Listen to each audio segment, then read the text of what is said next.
unexpected constellations. The rooftop garden of the Meridian Observatory glittered with string lights that mimicked the stars hidden by Manhattan's light pollution. Olivia Reeves tucked a strand of her auburn hair behind her ear as she clinked. Glasses with Professor Hammond, whose retirement party had drawn the astronomy department's finest minds together on this balmy September evening. To 40 years of inspiring students to look up, she toasted. Though her smile felt practiced after 3 hours of professional networking, at 32, Olivia had established herself as one of Columbia University's most promising astronomy professors. Her research on exoplanetary atmospheres had garnered international attention. Yet tonight, surrounded by colleagues, she felt strangely untethered. "You look like you'd rather be observing a meteor shower than this crowd," a voice said beside her. She turned to find unfamiliar eyes watching her, deep blue and curious. The man was tall, with an unassuming presence that somehow commanded attention without demanding it. "That obvious?" Olivia laughed. "I'm more comfortable with celestial bodies than social ones." "Julian," he offered, extending his hand. No last name followed. "Olivia Reeves." "Got the woman who discovered the atmospheric composition of Kepler 4.5 to be." Her eyebrows rose. "You follow exoplanetary research?" "I follow brilliance," Julian replied with a smile that crinkled the corners of his eyes. "Though I'm more involved in the application side of science these days." They migrated away from the crowd, conversation flowing between them like gravity, a natural, unstoppable force. Julian listened intently as she described her work, asking questions that revealed a mind as sharp as her own. There was something guarded about him. Those careful omissions in his own stories that Olivia noticed but didn't press. As the party dwindled, they remained, discussing everything from quantum mechanics to their shared love of Earl Grey tea. When raindrops began to fall, they ran laughing through Manhattan streets, seeking shelter in a tiny all-night cafe where they huddled over steaming mugs until dawn threatened the horizon. "I haven't connected with someone like this in ... Julian paused, his expression suddenly vulnerable. "Maybe ever." The intensity in his gaze made Olivia's heart quicken. Their fingers intertwined across the tabula, small galaxy forming between two strangers. Her apartment was close. The decision wasn't planned but felt written in the stars. His hands traced her skin like mapping constellations. Their bodies moved together with the harmony of celestial objects in perfect orbit. Morning light filtered through Olivia's curtains. She reached across the bed, finding only empty space and cooling sheets. A folded note rested on the pillow where Julian's head had been. "Some stars are meant to burn briefly but brilliantly. I'll carry the light of our night always. Please forgive my departure. There are shadows in my universe I can't allow to touch yours." Olivia sat up, clutching the note. No phone number, no last name, no way to find him in a city of millions. She pressed the paper to her chest, trying to understand the hollow ache forming there. Scientists dealt in facts, in measurable quantities, and observable phenomena. What happened between them had been real. She could still feel the imprint of his touch on her skin. Yet Julian had vanished like a shooting star, leaving only the briefest trail of light behind. "Goodbye, mystery man," she whispered to her empty apartment, unaware that the brief collision of their worlds had created something neither of them could have predicted, a new system beginning to form within her. Invisible, yet already changing everything. Multiplying miracles, quadruplets. Dr. Eleanor Weiss's voice seemed to echo in the small examination room. Olivia blinked, certain she had misheard. "Excuse me, for heartbeats?" The obstetrician rotated the ultrasound monitor. "See. Here. Here, here, and here, each with their own amniotic sac. Spontaneous quadruplets are extraordinarily rare. About 1 in 700,000 pregnancies." Olivia stared at the screen, 4 tiny flickering lights pulsing in rhythm.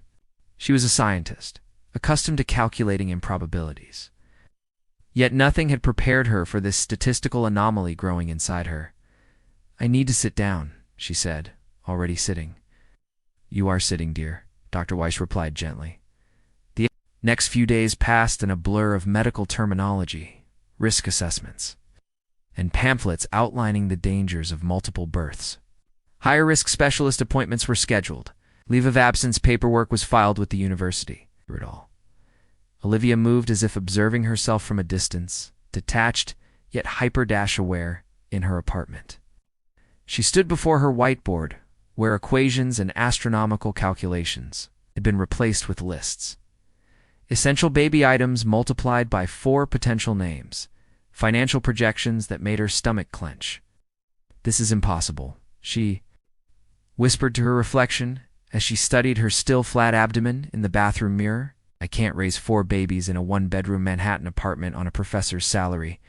The answer came to her while sorting through old research papers. Grandmother Rose's house in Willow Creek, the lakeside property, had stood empty since her passing 2 years ago. Olivia had kept it, unable to part with the place where she'd first learned to name constellations. 3 weeks later, Olivia watched movers carry the last of her boxes into the sprawling Victorian home. Willow Creek, a small town 4 hours north of the city, welcomed her return with the familiar comfort of a place where everyone remembered you for better or worse. "Professor Reeves back in town?" Harriet Donovan exclaimed when Olivia entered. The local grocery. The elderly woman had owned Donovan's Market for 40 years and apparently hadn't aged a day. "Heard you've been teaching those city kids about the stars?" News traveled fast, but not the complete story. "It's not yet.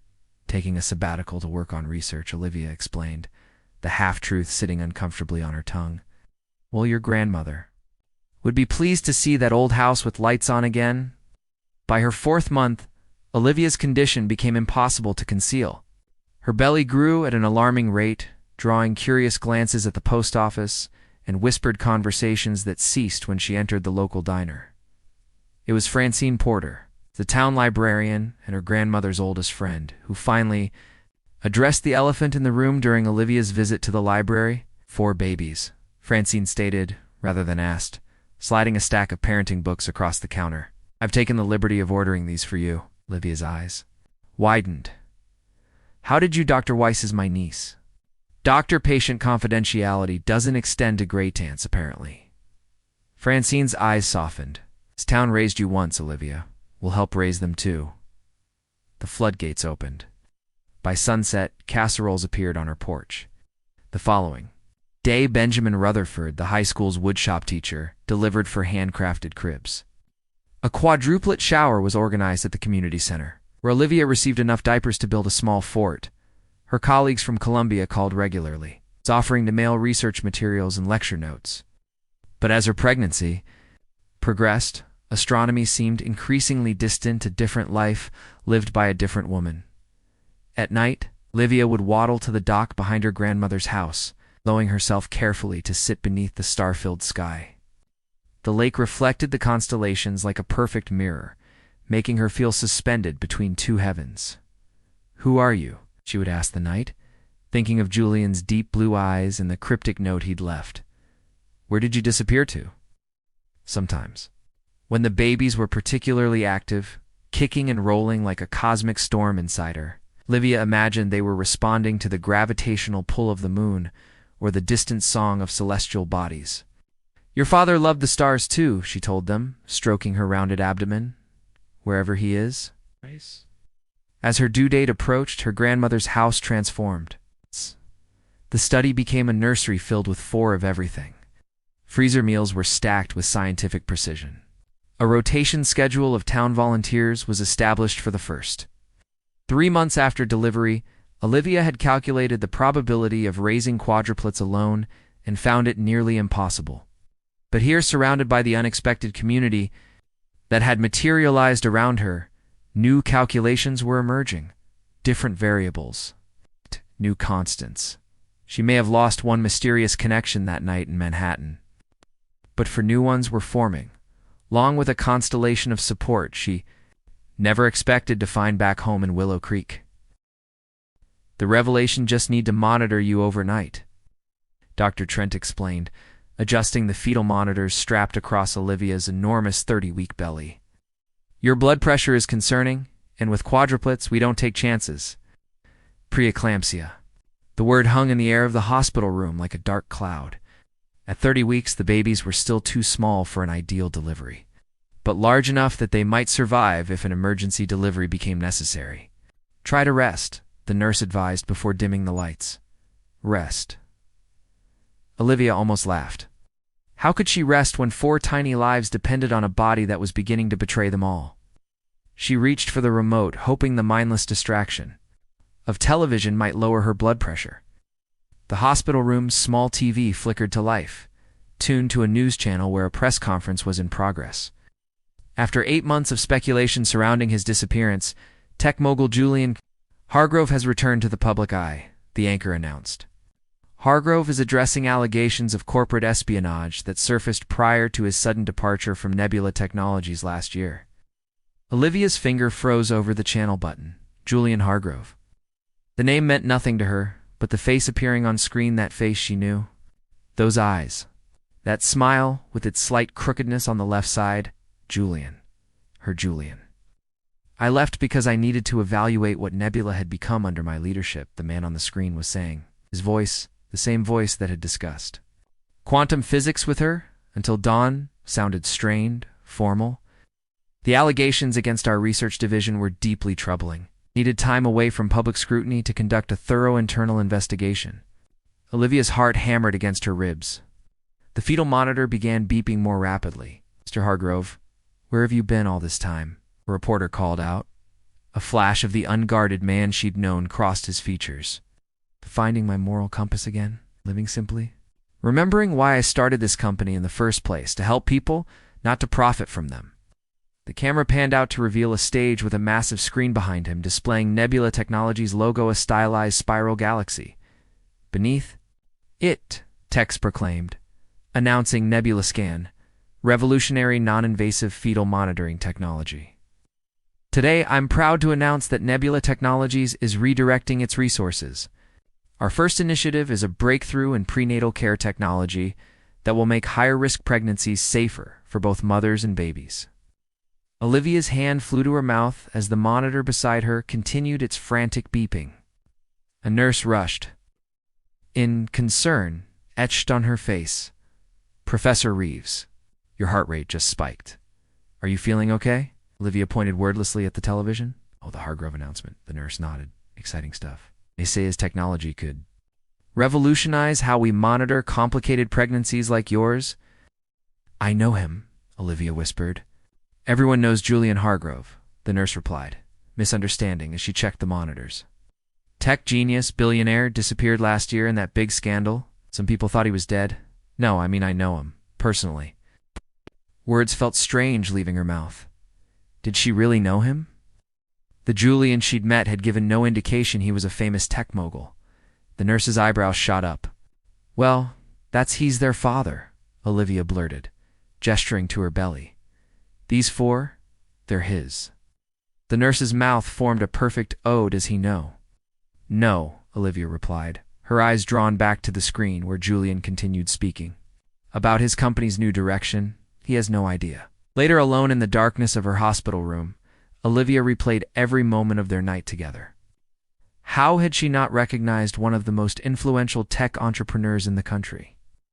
But then Julian Hargrove had been notoriously private, rarely photographed at public events. He'd been so careful to reveal nothing about his identity. She pulled up news articles on her phone. The scandal had broken just days before their meeting. Allegations that Nebula Technologies had stolen research from a competing firm. Accusations of unethical testing protocols. Julian's abrupt disappearance had only fueled speculation of guilt, but now he was back, apparently cleared of wrongdoing. With technology that aligned perfectly with his talk of application science. That night at the observatory, Olivia placed her hands on her stomach, feeling the rhythmic movements of the 4 lives they'd created. What do I do now? She whispered to them. Do I tell him? Does he deserve to know? Do you deserve to know him? The babies offered no answers, only the gentle ripple of their movements beneath her palms. Outside her window, a half-moon illuminated the hospital grounds. Somewhere under that same moon was Julian Hargrove, the stranger she'd known for one night, the father of her children. A man with an entirely different life than she had imagined. The question wasn't just whether to tell him, but whether the truth would bring more harm than good to the fragile new world she was building. Celestial collision, you did WHAT. Olivia stared at Francine Porter in horror, clutching the edge of her hospital bed. I contacted Julian Hargrove's office, Francine repeated calmly, adjusting her cat-eye glasses. Told them about your situation. My situation? Olivia's voice rose. You mean the fact that I'm carrying his quadruplets? Francine, that wasn't your decision to make?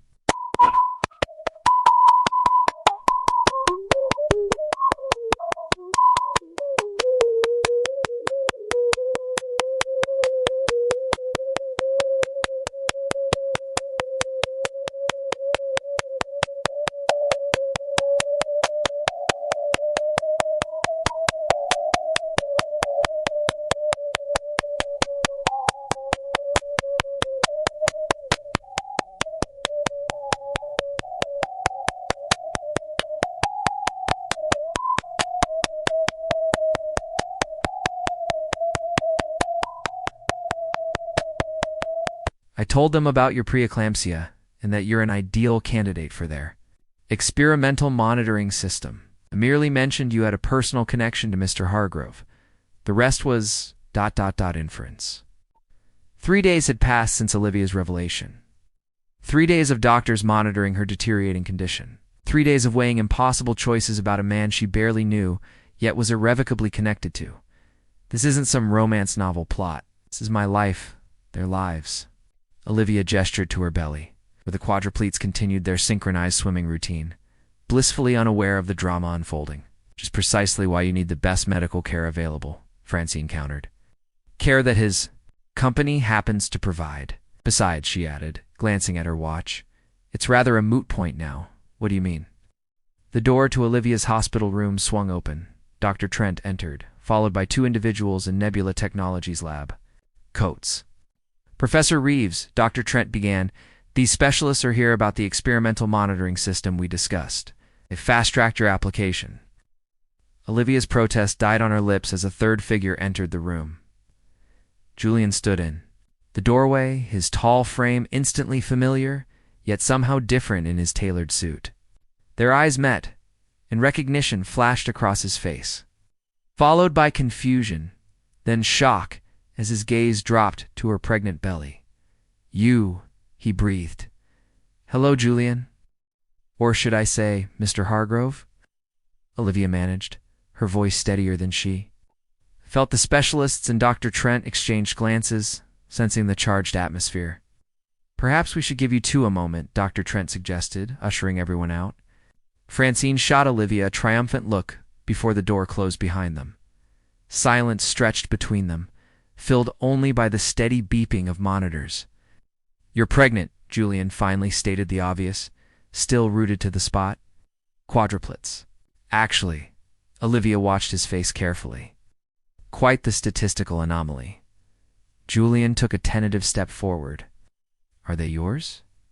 Yes, all 4 of them.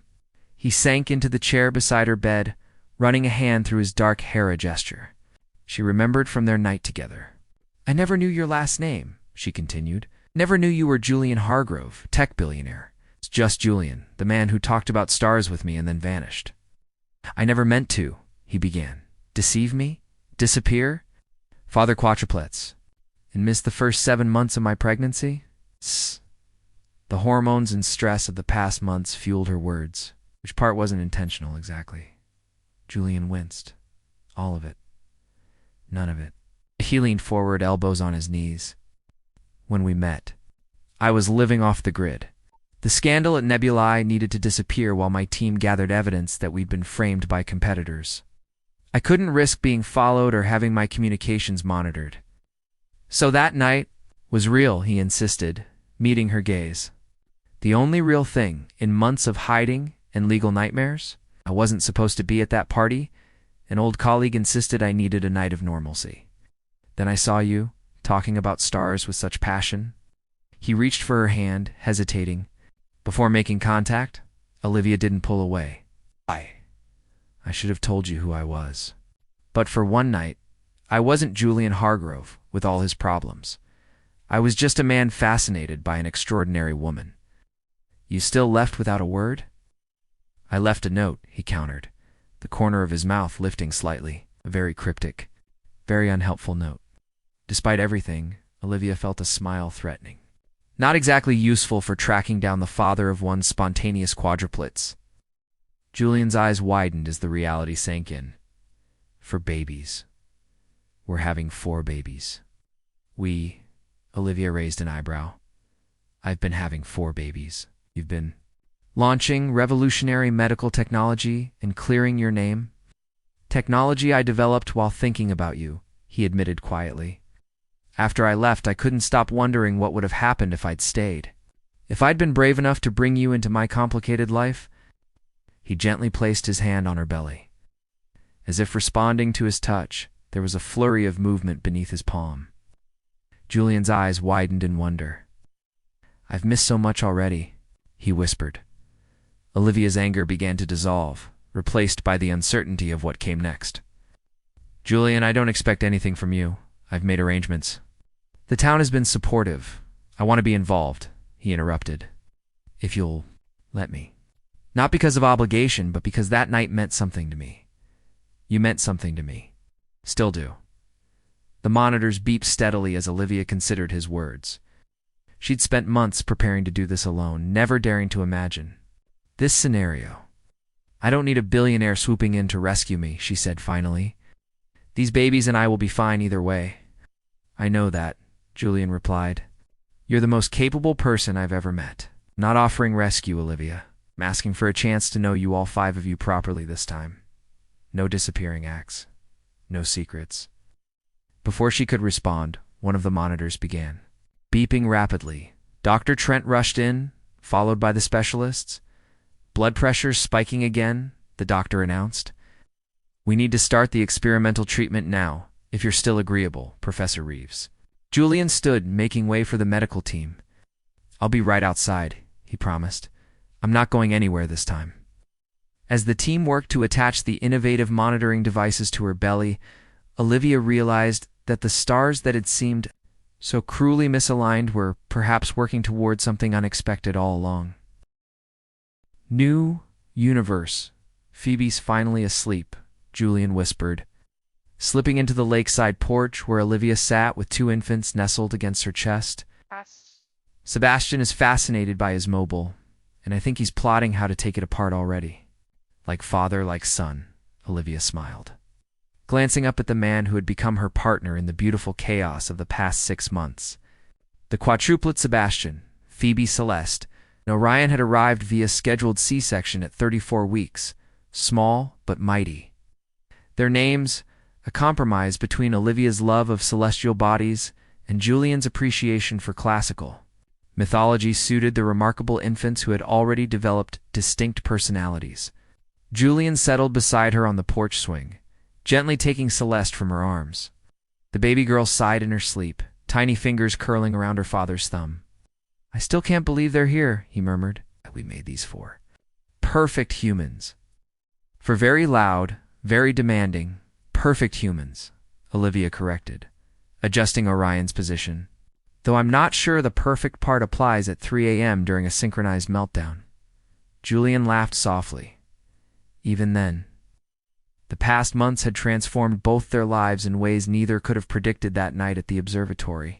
After the successful implementation of Nebula's monitoring technology, which had likely saved both Olivia and the babies during the final weeks of her complicated pregnancy, Julian had shocked the business world by announcing stepping back from day-to-day operations at his company. Instead, he had purchased the property adjacent to Olivia's grandmother's house, connecting the two with a covered walkway and renovating both to accommodate their instant family. His technology now allowed him to work remotely, consulting on Nebula's ongoing projects while being present for midnight feedings and first smiles. The transition hadn't been seamless. Olivia's fiercely independent nature clashed occasionally with Julian's protective instincts. The town's adjustment to having a tech billionaire in their midst led to awkward moments. Like when Mrs. Donovan tried to give him a senior citizen discount at the market, or when the local newspaper ran a front-page story titled, Local Professor's Babies, fathered by Forbes 400 mogul. Yet somehow, they were making it work. Day by day, diaper by diaper, they were building something neither had planned, but both now couldn't imagine living without.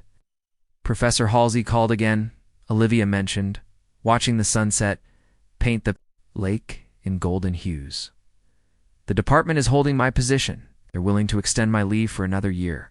Julian studied her face. What do you want to do? I miss astronomy, she admitted. The research, the discovery, even the teaching. But the thought of leaving them, even part-time, ... She glanced down at Orion's sleeping face. What if you didn't have to choose? Julian suggested. The observatory on the North Ridge has been abandoned for years. I've been thinking about purchasing and modernizing it. State-of-the-art equipment. Research facilities, Julian, Olivia cut in, recognizing. His problem-solving mode activating. You can't just buy me an observatory. Why not? He asked, genuinely puzzled. I have the resources. You have the expertise. The Quadruplets would have access to both parents while you continue your work. Olivia shook her head, but she was smiling. Most people just hire a nanny. We're not most people, Julian pointed out. We managed to beat 700,000 to 1 odds on our first date. I think we're statistically obligated to do things differently. Their first date, they still debated whether a chance meeting at a retirement party qualified as such. Just as they debated whether they were technically dating now or had skipped straight to co-parenting, or if moving into connected houses made them housemates or a family. Labels seemed inadequate for what they were becoming to each other. I'll think about it, Olivia promised. Though any observatory would need to include a state-of-the-art nursery, already in the blueprints, Julian assured her with a wink. As twilight deepened, the first stars appeared above the lake. Julian shifted closer, his shoulder touching hers as they balanced their precious cargo. Do you ever wonder, he asked quietly, what would have happened if I hadn't disappeared? That morning, if I'd been brave enough to tell you who I was? Olivia considered the question. Science doesn't deal in counterfactuals. It can only observe what did happen, not what might have. The professor's answer, Julian teased. But, she continued, I believe some connections are written in the stars. Maybe we needed that time apart. Maybe you needed to rediscover yourself, and I needed to find my strength. Maybe we had to take separate journeys to be ready for this one. She nodded toward the babies, the physical manifestation of a single night that had expanded into an entire universe of possibility. Orion stirred against her chest, his tiny face scrunching before relaxing again. In the dim porch light, he looked so much like Julian, the same determined brow, the same contemplative expression. I have a theory, Julian said, his voice soft as the breeze off the lake. About us. A scientific theory requires testable predictions, Olivia reminded him. Predict, he said, leaning closer, that despite all statistical improbabilities and cosmic interventions, I am falling in love with you, Olivia Reeves. Not just because of them, he nodded to the babies, but because of you. The brilliant, stubborn, remarkable woman who talks about stars like they're old friends and who somehow makes raising quadruplets look manageable. For all their closeness over the past months, neither had ventured to define the deepening connection between them. That's a very bold hypothesis, Mr. Hargrove, she replied, her voice steady, despite her racing heart. I have substantial supporting evidence, he countered. Would you like me to present my data? I think Olivia said, turning to meet his gaze. This calls for practical experimentation. Their lips met as the first evening star brightened. Overhead a kiss, 6 months and 4 babies in the making, yet somehow still carrying the same electric connection of that first night under different stars. The quadruplets slept on, cradled between their parents as a new configuration took shape, not just 2 people and 4 babies, but a family forged from an unexpected alignment of hearts, a constellation that had always been destined to form, merely waiting for its stars to find their way home to each other.